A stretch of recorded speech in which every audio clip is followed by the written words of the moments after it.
이제 주일 오전에는 사도행전을 살피던 것으로 돌아가려고 합니다. 이제 사도행전 20장 10절부터 38절을 세번역 본문으로 읽은 다음에 17절부터 27절까지의 내용을 오늘 생각하고 나머지는 다음에 생각하겠습니다. 자, 신약성경 사도행전 20장 17절부터 38절입니다. 바울이 밀레도에서 에베소로 사람을 보내어 교회 장로들을 불렀다. 장로들이 오니 바울이 그들에게 말하였다. 여러분은 내가 아시아에 발을 들여놓은 첫날부터 여러분과 함께 그 모든 시간을 어떻게 지내왔는지를 잘 아십니다. 나는 겸손과 많은 눈물로 주님을 섬겼습니다. 그러는 가운데 나는 또 유대 사람들의 음모로 내게 덮친 온갖 시련을 겪었습니다. 나는 또한 유익한 것이면 빼놓지 않고 여러분에게 전하고 공중 앞에서나 각 집에서 여러분을 가르쳤습니다. 나는 유대 사람에게나 그리스 사람에게나 똑같이 회개하고 하나님께로 돌아올 것과 우리 주 예수를 믿을 것을 엄숙히 증언하였습니다. 보십시오. 이제 나는 성령에 매여서 예루살렘으로 가는 길입니다. 거기서 무슨 일이 내게 닥칠지 나는 모릅니다. 다만 내가 아는 것은 성령이 내게 일러주시는 것뿐인데 어느 도시에서든지 투옥과 환난이 나를 기다리고 있다는 것입니다. 그러나 내가 나의 달려갈 길을 다 달리고 주 예수께 받은 사명 곧 하나님의 은혜의 복음을 증언하는 일을 다 하기만 하면 나는 내 목숨이 조금도 아깝지 않습니다. 나는 여러분 가운데로 들어가서 그 나라를 선포하였습니다. 그런데 이제 나는 여러분 모두가 내 얼굴을 다시는 보지 못하리라는 것을 알고 있습니다. 그러므로 나는 오늘 여러분에게 엄숙하게 증언합니다. 여러분 가운데서 누가 구원을 받지 못하는 일이 있더라도 내게는 아무런 책임이 없습니다. 그것은 내가 주저하지 않고 여러분들에게 하나님의 모든 경륜을 전해 주었기 때문입니다. 여러분은 자기 자신을 잘 살피고 양떼를 잘 보살피십시오. 성령이 여러분을 양떼 가운데 감독으로 세우셔서 하나님께서 자기 아들의 피로 사신 교회를 돌보게 하셨습니다. 내가 떠난 뒤에 사나운 이리들이 여러분 가운데로 들어와서 양떼를 마구 헤아리라는 것을 나는 압니다. 바로 여러분 가운데서도 제자들을 이탈시켜서 자기를 따르게 하려고 어그러진 것을 말하는 사람들이 나타날 것입니다. 그러므로 여러분은 깨어 있어서 내가 3년 동안 밤낮 쉬지 않고 각 사람을 눈물로 훈계하던 것을 기억하십시오. 나는 이제 하나님과 그의 은혜로운 말씀에 여러분을 맡깁니다. 하나님의 말씀은 여러분을 튼튼히 세울 수 있고 거룩하게 된 모든 사람들 가운데서 여러분으로 하여금 유업을 차지하게 할 수 있습니다. 나는 누구의 은이나 금이나 옷을 탐낸 일이 없습니다. 여러분이 아는 대로 나는 나와 내 일행에게 필요한 것을 내 손으로 일해서 마련하였습니다. 나는 모든 일에서 여러분에게 본을 보였습니다. 이렇게 힘써 일해서 약한 사람을 도와주는 것이 마땅합니다. 그리고 주 예수께서 친히 주는 것이 받는 것보다 더 복이 있다 하신 말씀을 반드시 명심해야 합니다. 바울은 말을 마치고 나서 무릎을 꿇고 그들과 함께 기도하였다. 그리고 모두 실컷 울고서 바울의 목을 끌어안고 입을 맞추었다. 그들을 가장 마음 아프게 한 것은 다시는 자기의 얼굴을 볼 수 없으리라고 한 바울의 말이었다. 그들은 배 타는 곳까지 바울을 배웅하였다. 자, 사랑하는 교회 여러분, 우리가 다시 사도행전으로 돌아가서 이제 바울 사도의 3차 선교 여행이 마무리되고 바울이 예루살렘으로 올라가는 이야기를 보려고 합니다. 사도행전 20장 17절부터 38절은 에베소 가까운 곳 밀레도에 이제 바울 일행이 머무를 때 시간을 지체하지 않기 위해서 에베소 장로들을 청하여 바울이 마지막으로 전한 말이 기록되어 있습니다. 우리가 잘 아는 내용이고, 특별히 내가 나의 달려갈 길을 다 달려가고 주 예수께 받은 사명을 다하기만 하면 내 목숨이 조금도 아깝지 않다 하는 말은 그리스도인들이 다 잘 알고 있는 말입니다. 또 뒷부분에 가면 주님의 은혜의 말씀에 여러분을 맡긴다 하는 말은 위임식 때 본문으로 사용되기도 합니다. 제가 이전에 이제 목회하던 교회에 위임식 할 때 그 유해무 목사님이 이 본문으로 강설을 하기도 하였습니다. 자, 오늘 이 본문은 이제 바울이 에베소 교회 장로들을 청하여 전한 말인데, 먼저 우리가 이제 오랜만에 다시 사도행전 본문으로 돌아가니까 그 앞부분의 내용을 잠깐 생각한 다음에 이 17절부터 27절의 내용을 생각해 보려고 합니다. 지금 제3차 선교 여행의 중심 사역지였던 에베소를 떠나서 바울은 예루살렘으로 가고 있습니다. 그게 이제 20장 1절부터 16절까지 기록된 내용입니다. 에베소에서 큰 소동이 있었고, 그 소동이 그친 다음에 바울이 제자들을 불러오게 해서 작별 인사를 했습니다.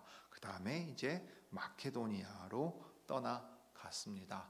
마케도니아는 우리가 생각하는 그리스의 북부, 행정구역상으로 북부 지역에 해당된다고 말씀드렸습니다. 그곳의 아주 중요한 도시는 이제 데살로니가였고, 남쪽을 이제 아가야 지방이라고 부른다고 했지요. 그쪽에 이제 대표적인 도시가 코린투스, 고린도였습니다. 마케도니아로 떠나갔다가 이제 그리스 아가야 지역에 이르렀는데 석 달을 보냅니다.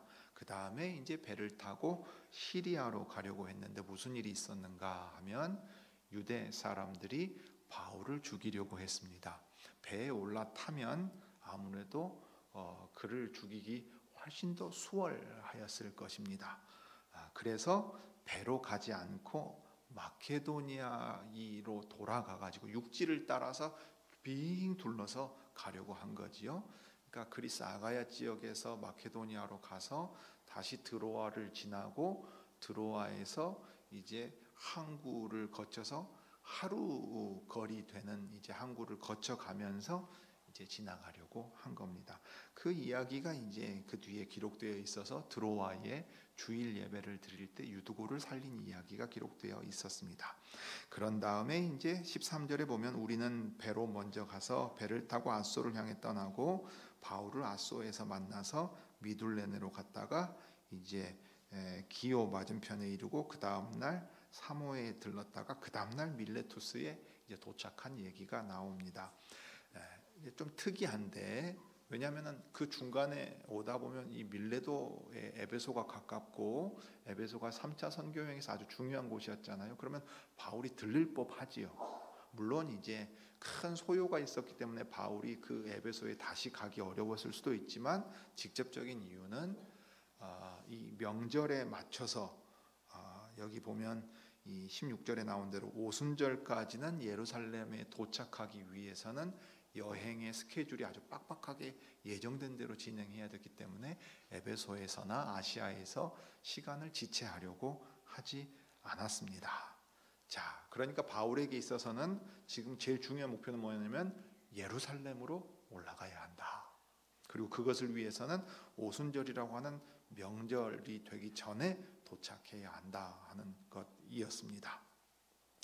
자, 그 다음에 이제 그런 까닭에 밀레도에 있으면서 에베소 교회의 장로들을 청합니다. 아마 청에서 오는 데까지 생각하면 며칠 걸리는 이제 거리였겠지요. 그런데 우리가 이제 이 17절부터 27절의 내용, 특별히 38절까지가 전체인데요. 여기서 아주 눈에 띄는 한 두어 가지가 있습니다. 그러니까 바울이 계속해서 사역하면서 전한 말이 있기 때문에 우리는 당연하게 지나가기 쉬운데요. 여러분, 바울이 사역할 때 그의 연설이나 강설이 어떤 상황에서 누구에게 전한 것인가를 한번 떠올려 보십시오. 대체로 누구를 향해서 한 말입니까? 첫째는 안식일에 유대인의 회당에 들어가서 부활하신 주님인 그리스도를 증거합니다.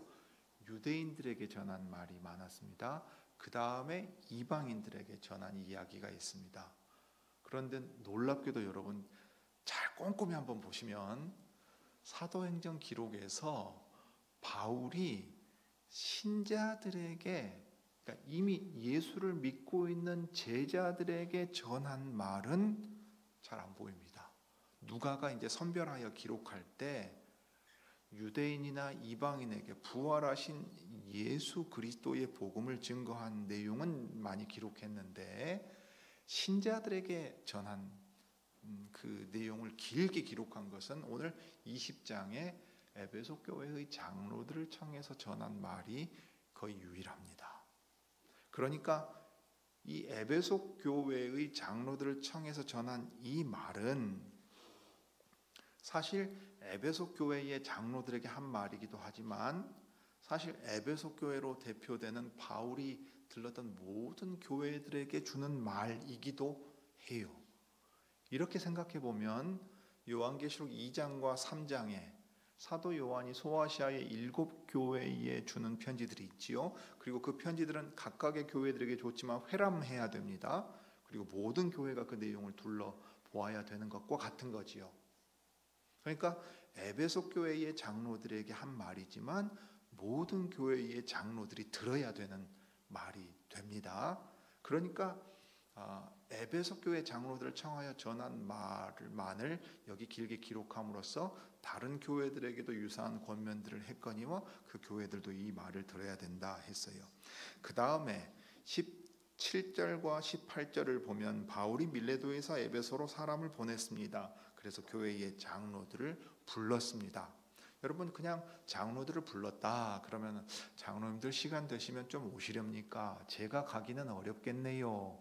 이 정도 요청 정도로 생각하기가 쉽습니다. 그런데 17절에 사용돼 여기 불렀다 하는 말은 우리 법적인 용어로 치면 소환하는 거예요. 법정에서 소환하면 어떻게 됩니까? 증인을 소환해서 증인으로 출석하라고 하면 출석해야 돼요. 그 정도로 강한 의미가 있는 말입니다. 그러니까 사도가 지금 바울 사도가 에베소 교회 장로들을 청한 것은 한번 시간 되면 와주십시오 정도가 아니고 여러분 사도로서 사도 자격으로 교회의 장로들이 반드시 와야 한다 하고 이제 이 소환하여 불렀다 하는 겁니다. 그러니까 바울이 하는 말은 사도로서 교회의 장로들에게 공적으로 전달하는 아주 중요한 말이다 하는 것을 우리가 생각해 볼 수 있습니다. 자, 그래서 바울은 이제 그 이야기를 시작할 때 여러분은 그 모든 시간을 제가 어떻게 지내왔는지 잘 아십니다 했어요. 3년이라고 하는 시간을 이제 에베소에서 보냅니다. 아시아의 가장 중요한 도시였고 그 아시아에 발을 내디딘 첫날부터 이 에베소 교회에 장로된 이들은 처음부터 바울 일행에 그리고 바울 사도의 사역이 어찌 됐는지 알 수 있을 만큼 제자로서 신앙생활을 해왔고 무엇보다 곁에서 잘 지켜보았던 사람이었음을 얘기합니다. 그런데 아주 특징적인 내용을 몇 가지로 바울이 얘기하지요. 자기 자신에 대한 이야기를 지금 하고 있습니다. 나는 겸손과 많은 눈물로 주님을 섬겼습니다. 그러니까 자신을 높이지 않고 겸손하게 자신을 낮추면서 슬픈 일들을 당하면서 눈물 가운데에서 자신의 권위로 누구를 주장하려 하지 않고서 주님을 섬겼다 하고 이야기합니다. 그 다음에 유대 사람들의 음모로 온갖 시련을 겪었다 했습니다. 특별히 당장 에베소에서 아주 큰 소동이 있었고요. 그 다음에 무슨 일이 있었습니까? 마케도니아에서 그리스로 갔다가 그리스에서 배 타고 시리아로 가려는데 유대인들이 배 위에서 바울을 죽이려고 했습니다. 그러니까 기록된 것만 해도 이런 얘기고 유대인들이 얼마나 틈만 나면 이 바울을 어찌 해볼까 하고 그 꾀를 내고 있었는가 우리가 생각해 볼 수 있습니다. 그 다음에 유익한 것이라면 빼놓지 않고 여러분에게 전했다 했습니다. 여러분에게 유익한 것이 무엇이겠는가 항상 마음에 두고 있었고, 유익한 것이라면 그 어느 것 하나도 빼놓지 않고 다 여러분에게 전하려고 애썼다 했습니다.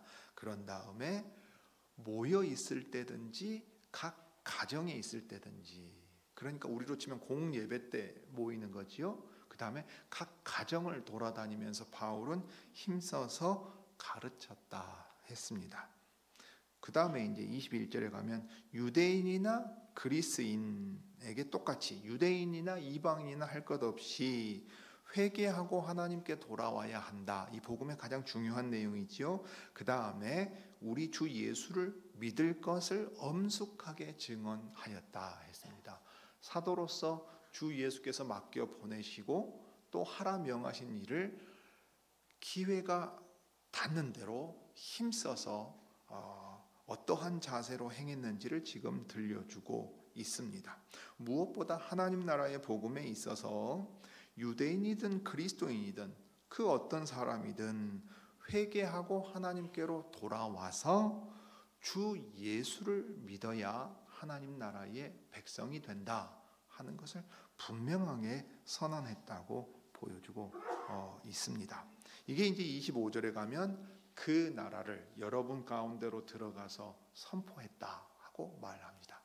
하나님 나라가 무엇이냐 하면 회개하고 돌이켜서 하나님이 홀로 왕이신 것을 인정하는 것이고, 그 하나님께서 주 예수를 보내셔서 우리의 죄를 씻으시고 우리를 자기 백성 삼으셨으니 이제 그리스도의 다스림 아래서 살아가는 것이 하나님 나라의 백성으로 사는 것이다 하고, 복음의 큰 하나님 나라의 복음의 큰 가르침을 바울이 빠짐없이 언제나 전했다 하는 것을 이제 보여주고 있습니다. 그러면서 모든 겸손과 눈물로 유대인들이 죽이려고 온갖 어려운 상황들을 만들어냈어도 힘써 왔다 하는 것을 바울이 얘기를 했습니다.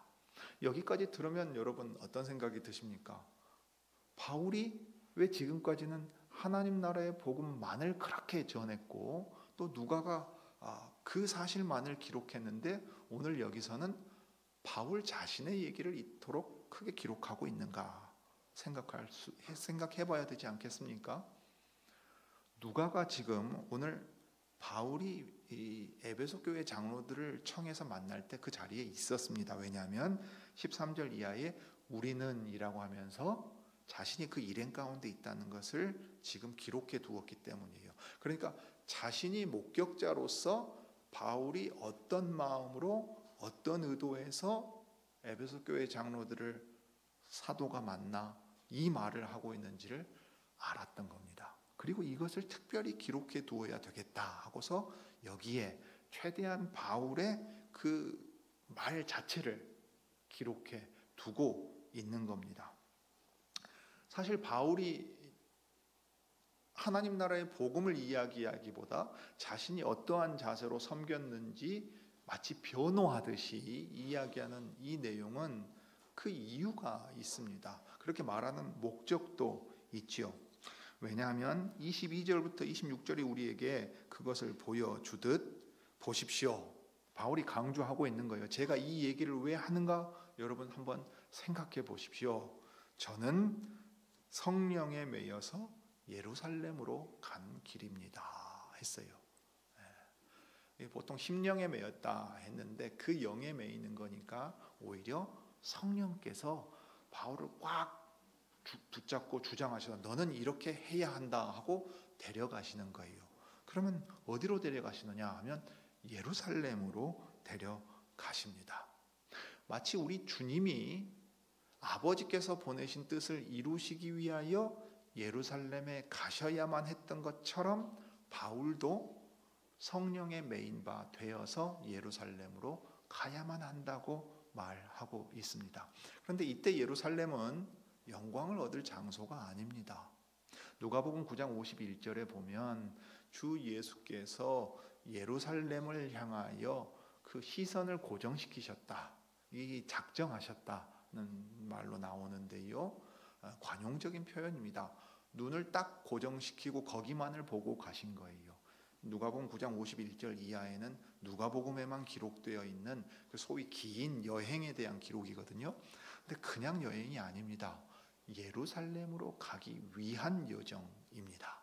그럼 예루살렘은 어떤 곳이냐면 아버지께서 나를 보내셔서 거기서 죽어야 할 곳입니다. 누가는 그것을 바울이 어떤 마음으로 이 말을 하고 있는지 알고 있는 거예요. 예수께서 자기 십자가를 지신 것처럼 바울에게 바울의 십자가를 지게 하시면서 그로 하여금 예루살렘에 올라가게 하셨다 하는 것을 알고 있었고 바울도 알고 있었던 것입니다.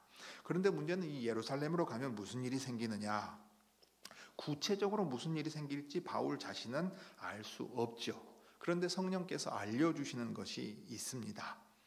어느 도시에서든지 투옥과 환난이 나를 기다리고 있다는 것입니다. 예루살렘에 올라가면 잡혀서 갇힐 겁니다. 갇히는데 그치는 것이 아니라 그가 재판에 넘겨지고 그 재판의 결과가 어떻게 나올지 알 수가 없습니다. 그러니까 지금 바울은 어떤 심정이냐면요. 바울이 지금 곳곳을 다녔잖아요. 곳곳을 다닐 때마다 바울이 기도하면 성령께서 마음 가운데 무슨 생각을 주시냐면 예루살렘으로 너는 가거라 하고 명하시는 거예요. 그 다음에 예루살렘에서 네가 잡히고 갇혀서 어려운 일들을 겪게 될 것이다 하는 것을 말씀해 주셨다 이 말이에요. 여러분 우리 생각으로는 성령께서 내가 다니는 도시마다 기도할 때 내 마음에 예루살렘으로 가야 한다. 그런데 그곳에 가면 너는 잡혀서 갇힌다. 그리고 그 이유가 어떻게 될지 모른다. 큰 어려움들이 너를 기다리고 있다. 하면 우리 생각은 하나님의 인도하시면 어떻게 생각하기 쉽습니까? 그러면 예루살렘에 가지 말라 하는 거다. 그렇게 생각하기 쉽지 않겠어요? 근데 바울은 감옥에 갇히고 큰 어려움을 만나는 일 자체를 피해야 할 일로 생각하지 않았습니다. 왜 그러냐면 자신을 부르셔서 주께서 쓰실 일 가운데 그런 환경이 주어질 것을 알고 있었기 때문에요. 여러분 사도행전 9장에 이미 그 얘기를 하죠. 아나니아를 보내서 바울의 눈을 뜨게 할 때 내가 바울에게 어떤 일을 맡기는지 그에게 이미 알려줬다고 했어요. 왕들과 이방인들 앞에 가서 주 예수 그리스도와 그분의 나라를 증거하고 변호해야 할 사명이 바울에게 주어져 있었던 겁니다. 자, 그러니까 예루살렘에 올라가면 당신은 잡혀서 감옥에 갇힙니다.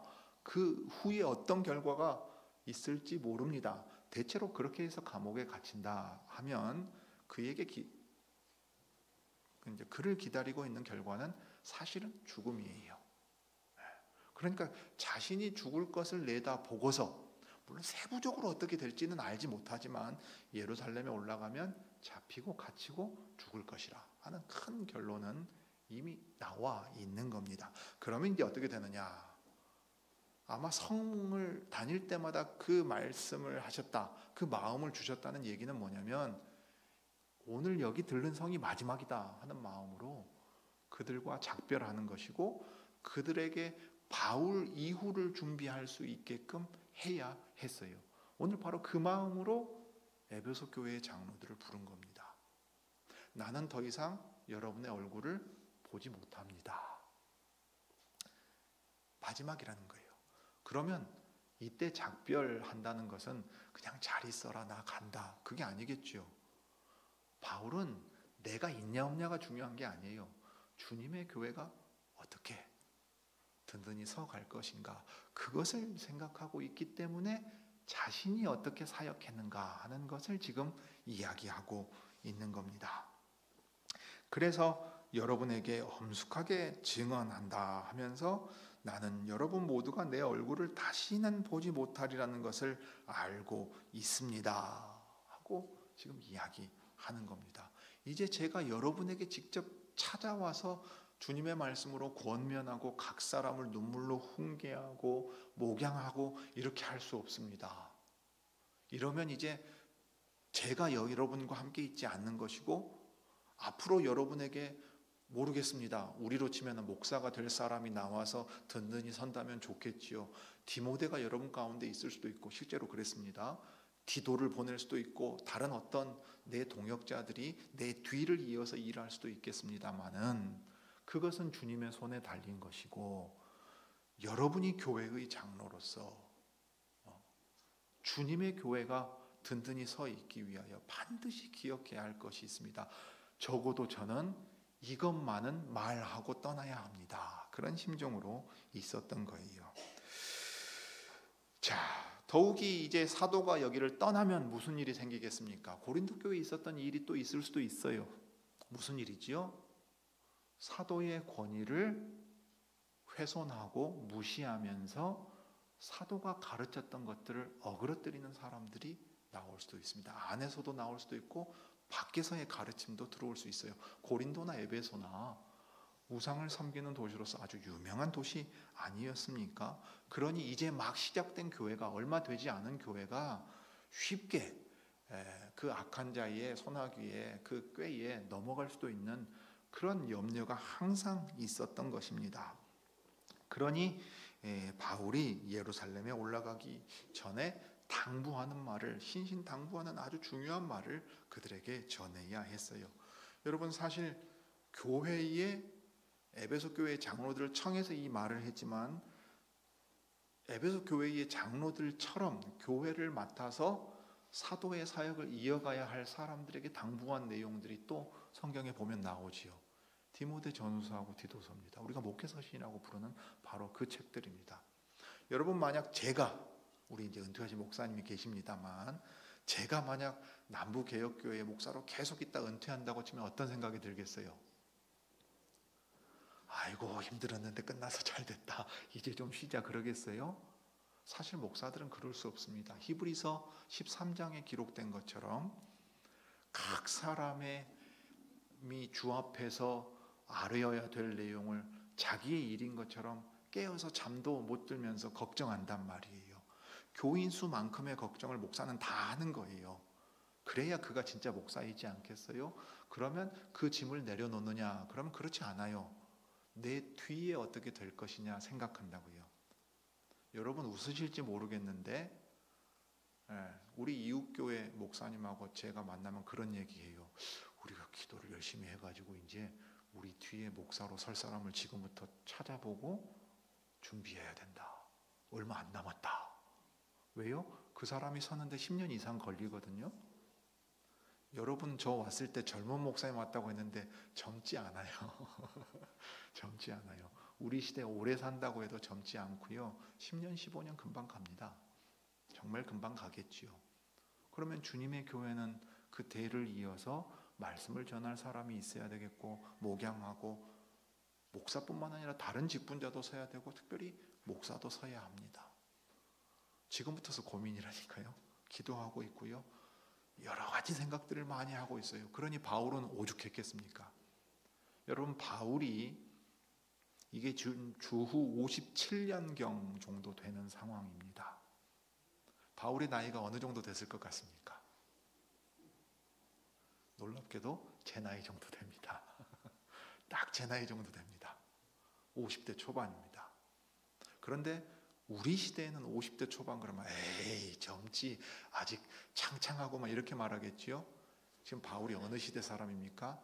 근 2000년 전 사람이에요. 근 2000년 전 사람. 그 당시에 50대면 여러분, 앞날 장담 못합니다. 수명 길지 않습니다. 예수님이 30대로 보였다고 했잖아요. 예수님은 그 당시에 청년 아닙니다. 청년 아니라고요. 15세 이상 되면 혼인하던 시기예요. 19세, 20세 되면 자녀가 있을 부모입니다. 심지어 30대가 되면요, 할아버지 됩니다. 옛날에 우리 어른들 때 그랬잖아요. 그런 걸 생각하면 주후 5년에서 10년 사이에 태어났을 것으로 예상되는 바울은 50대 초반의 나이입니다. 그리고 예루살렘에 올라가면 이제 죽음이 자기를 기다리고 있을 거라는 것은 알고 있는 겁니다. 자기의 뒷일을 준비해야 합니다.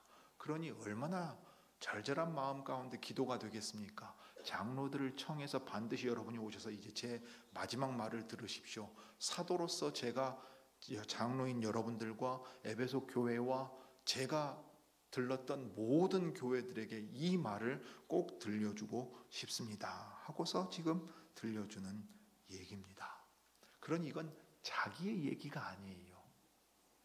저를 보내서 이렇게 일하게 하신 주님의 일하심이 헛되지 않게 하기 위하여 사도로서 자기의 권위를 주장하면서 제가 어떻게 여러분 안에서 여러분 앞에서 일했는지 여러분은 기억하고 계실 것입니다. 그것이 허물어지거나 헛된 일이 되지 않게 여러분은 이 일을 이어가셔야 한다 하고 지금 바울은 얘기하는 겁니다. 그래서 이 다음에 자기에 대한 얘기를 할 뿐만 아니라 장로들에게 당부하는 말을 하고 있습니다. 바울은 성령의 인도하심 아래서 어떻게 움직였는가를 보십시오. 성령님을 통해 그리스도께서 하라 명하신 일은 분명하게 붙들고 있습니다. 주 예수의 부활하신 주님의 복음을 유대인에게나 이방인에게나 할 것 없이 힘써 전하라 했어요. 그런데 유대인들이 이 복음을 거부하니까 우리가 이방인에게로 가노라 하고 시리아 안디옥 교회의 파송을 받아서 갈라디아 지역과 저 마케도니아 아가야 지역과 아시아 지역을 두루 다니면서 복음을 전했습니다. 그러면서 분명한 것은 이 주 예수의 복음을 전함에 있어서 유대인이든 이방이든 할 것 없이 예수 그리스도를 믿음으로 하나님 나라의 백성이 된다는 복음을 전하라 하셨는데 특별히 나를 이방인들을 향해서 보내셨구나. 주께서 허락하신다면 내가 로마에도 가보아야 되겠고 아마도 고린도에서 로마에 보낸 편지를 썼을 거예요. 로마에 가고 싶어하는 마음을 가지고서 씁니다. 그 다음에 더 허락하시면 내가 저 땅끝이라고 불릴 만한 스페인까지도 내가 가야 하겠다 하고 생각을 했던 것이죠. 그런데 주님이 자신이 어느 만큼 살 수 있을지 얼마만큼 사역할 수 있을지 정확히 알려주진 않으십니다. 분명한 것은 자신이 이제 갇혀서 죽음을 기다려야 할 날이 멀지 않다 하는 것은 이제 느끼고 있는 겁니다. 자신의 육체의 나이도 그러합니다만 무엇보다 주님이 인도하시는 과정을 생각해 보면 그렇다 이 말입니다. 그러니 성령께서 예루살렘으로 가라 하실 때는 가는 거예요. 여러분 바울이 나의 달려갈 길을 다 달려가고 주 예수께 받은 사명 곧 하나님의 은혜의 복음을 증언하는 일을 다하게 하면 나는 내 목숨이 조금도 아깝지 않다 말할 때는 목숨 아끼지 말고 무조건 열심히 해라 라는 걸 장려하는 얘기가 아닙니다. 자기가 받은 사명이 그러하기 때문에 그래요. 자기가 받은 사명이 그러하기 때문에 적어도 나에게 있어서는 이제 예루살렘에 올라가 죽음을 향하여 가는 것이 내가 해야 할 일이다.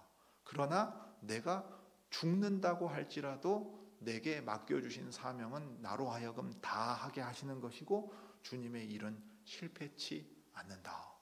그러니 나 이후에 주님의 교회가 어떻게 서 있어야 할지 나는 그 일을 대비해야 하겠다 하는 거예요. 여러분 주님의 교회의 사역자라면 응당 가장 먼저 이 마음을 항상 품어야 합니다. 목사되니 장로된 이들은 이 교회가 현재 어떤 상태에 있고 어떤 어려움이 있고 왜 이런 연약함이 있는지 어떻게 이겨낼지를 항상 생각해야 하고 그 다음에 이 교회가 어떻게 가야 될지를 봐야 된다고요. 그것은 우리에게 맡겨진 책임입니다. 예를 들면 제가 남부개혁교회 목사로 있지만 제 다음 때에 이 교회는 어떻게 될 것인가는 항상 제 마음에 있는 것이고 기도하는 내용이고 준비하는 내용이어야 돼요. 그것까지는 우리의 책임인 겁니다.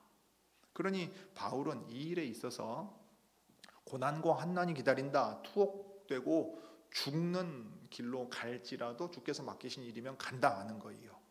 죽음 자체를 미워하는 게 아닙니다. 나라는 사람을 부르심에 있어서 이제 달려갈 길을 다 마치고 결승점에 가까워왔다. 그러니 나는 뒤를 돌아볼 필요도 없고 내 목숨을 아낄 필요도 없다. 주께서 맡긴 일에 열심히 헌신하면 되는 일이다 하고 가는 거예요. 여러분, 많은 이들은 바울처럼 살려고 합니다. 우리는 바울 아닙니다. 우리 대부분은 일상의 삶을 열심히 살아야 돼요. 목숨 걸고 죽으려고 달려가면 안 됩니다. 우리에게 맡겨진 일에 열심이고 우리가 해야 될 일이라고 깨닫는 그 일을 행하면서 그 다음 걸음을 주님이 이끌어 가시기를 구하며 가야 돼요. 바울은 그렇게 갔습니다. 자기 당대의 현실과 부르신 사명을 기억하면서 어떻게 해야 될지를 항상 생각했어요. 꿈을 꾸더라도 그것이 주님의 뜻에 합당한가를 함께 논의해가지고 마케도니아 사람의 환상을 보고 건너갑니다.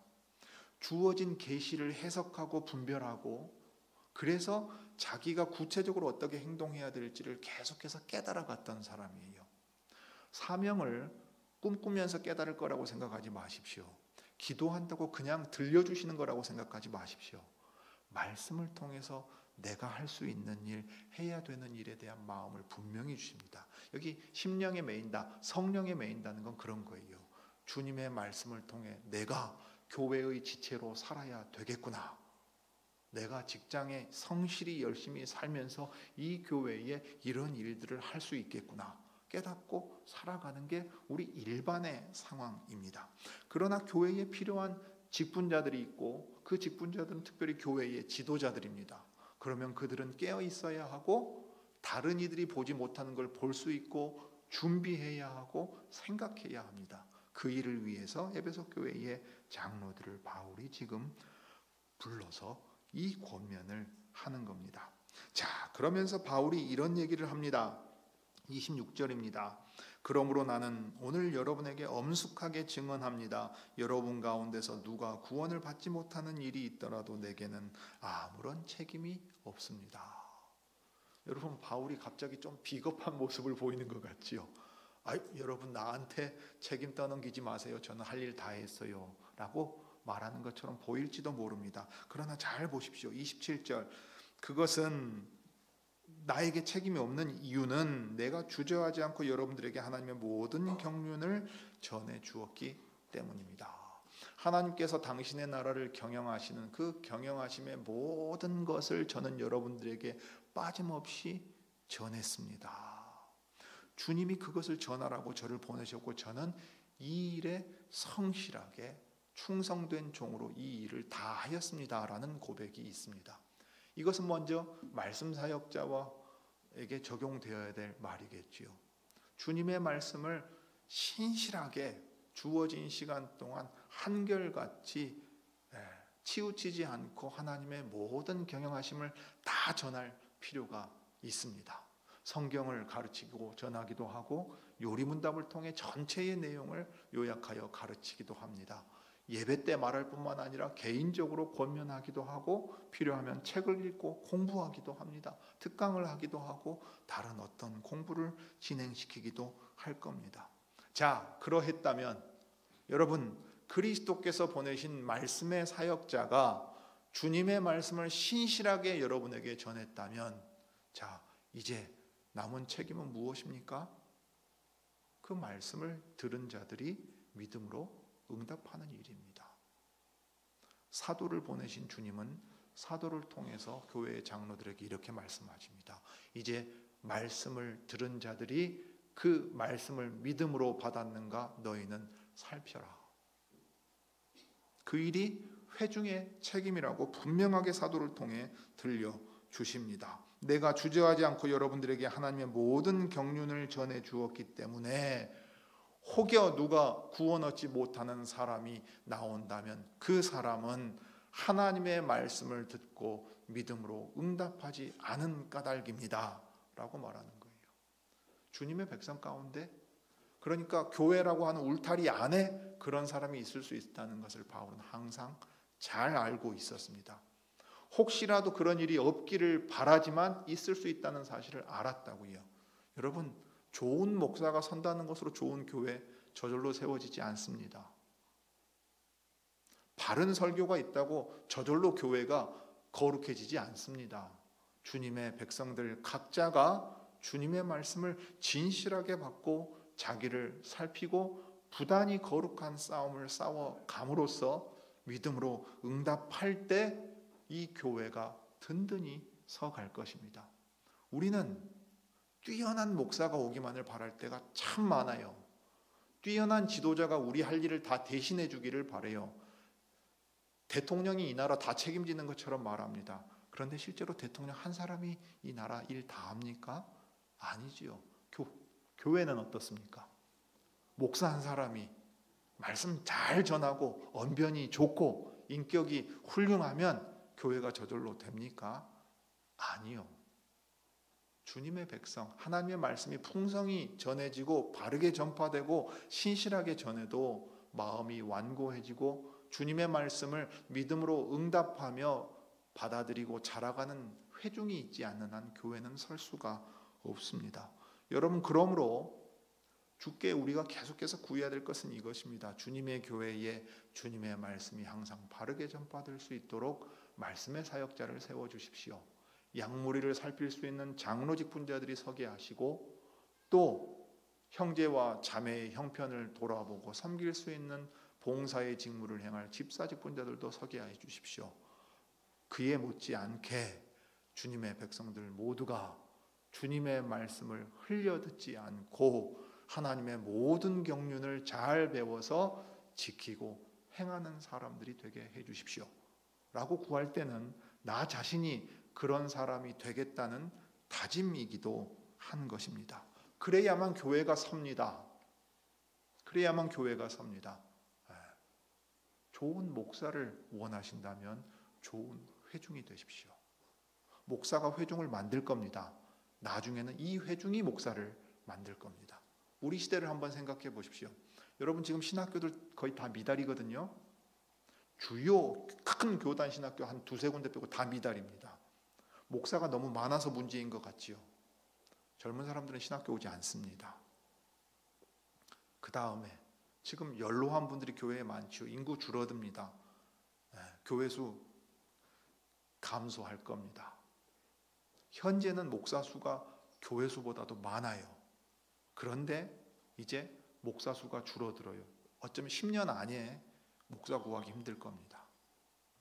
일반 장로교회에서는 서울이고 지방이고 소위 담임 목사 빼고 부교육자 구하기 힘들어진 시대라고들 얘기합니다.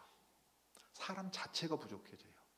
그런데 바울이 이야기하는 것처럼 든든히 교회가 서려고 한다면 어떻게 돼야 돼요? 모든 직분이 다 있어야 할 것 아닙니까? 그 말씀 사역에 힘이 있어야 할 것 아닙니까? 그 말씀 사역자 한 명이 나온다는 게 얼마나 어려운 일인지 여러분 잘 아시죠? 잘 준비가 돼도 대를 이어서 교회가 건강하게 전환기를 맞아서 서가는 것이 얼마나 어려운지 우리는 경험해 봐서 합니다. 우리 교회도 경험했지요. 우리 노예 교회들도 경험하고 있고요. 지금 다른 교회들도 다 경험하고 있습니다. 쉽지 않습니다. 쉽지 않습니다. 바울이 만약 우리 시대에 왔다면 더 많은 권면을 했을지 모릅니다. 여러분, 죽음을 앞두고 당시로 치면 노년의 바울이 교회를 걱정하며 한 권면을 여러분 마음에 새겨두시기를 바랍니다. 그래서 이것이 우리의 기도가 되고 다짐이 돼서 바울이 권면한 대로 하나님의 모든 경륜을 있는 그대로 잘 받고 그것을 마음에 두어서 베레아 교인들처럼 날마다 연구하고 그 말씀 안에서 잘하실 수 있기를 바랍니다. 무엇보다 오늘 바울이 이 권면을 주고 있는 장로들이 에베소 교회에 있어서 교회를 잘 다스렸던 것처럼 우리 교회에도 장로들, 가르치는 장로와 다스릴 수 있는 장로들을 주님이 세워주시기를 구하고 그래서 주님의 말씀이 다스리는 교회로 대를 이어갈 수 있게 되기를 또 기도하고 힘쓸 수 있기를 바랍니다. 기도하겠습니다.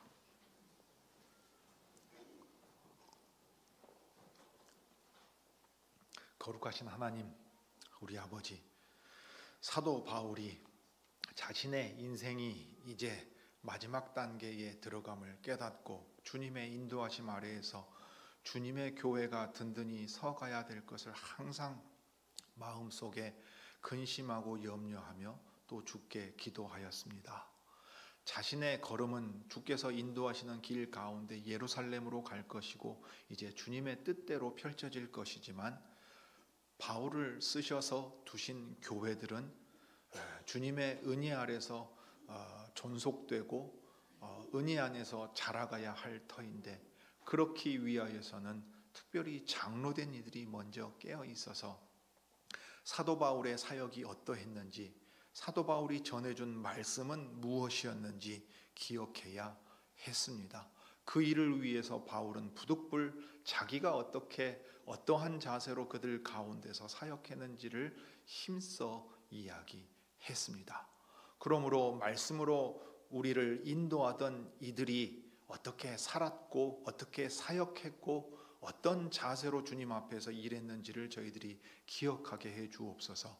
그리하여 신실한 사역자들의 본을 우리도 따라갈 수 있게 하시고, 그러한 말씀 사역자와 장로들이 우리 교회에 있을 수 있게 하시며, 무엇보다 하나님의 모든 경륜을 전하고 가르칠 때 그 말씀을 기쁘게 받고 그 말씀 안에서 자라감으로써 교회를 이루어가는 우리들이 되게 해 주시기를 구합니다. 주 예수님의 이름으로 기도드립니다.